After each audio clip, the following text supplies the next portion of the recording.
اصل مقصد جو ہے پیر و مرشد کا وہ ہدایت پانا اور آخرت میں ان کو اپنا شفیع بنانا ہے کہ یہ ہماری شفاعت کریں رسول پاک کی بارگاہ میں، رسول پاک اللہ کی جناب میں ہماری شفاعت کریں.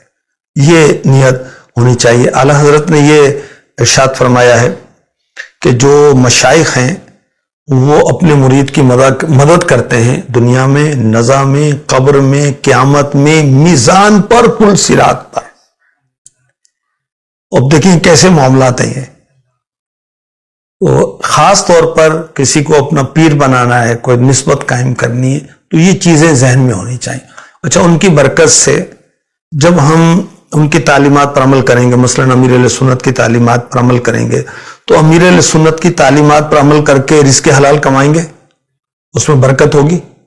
حرام سے بچیں گے، اس کی نوست سے بچے تو دنیا میں بھی فائدہ ہوا نہیں ہوا. آج کچھ تاجر اسلام بھائی جو اپنے اسلام بھائی تجارت بھی کرتے ہیں اور سیٹ ہیں بھائی، وہ تو ایک بڑی زبردست بات کی ایک اسلامی بھائی نے کہا کہ ہمیں اس کاروبار میں ترقی ملنے کی ایک وجہ دعوت اسلامی ہے کہ ہمارا حلیہ دیکھ کر، ہمارا دعوت اسلامی والا ہونا دیکھ کر لوگ ٹرسٹ کرتے ہیں، ہم سے بزنس کرنا پسند کرتے ہیں. تو دیکھیں دنیا میں فائدہ ہوا نا، تو فائدہ تو ہوتا ہے الحمدللہ. اور نیکی کا فائدہ صرف آخرت میں نہیں، دنیا میں بھی ہے.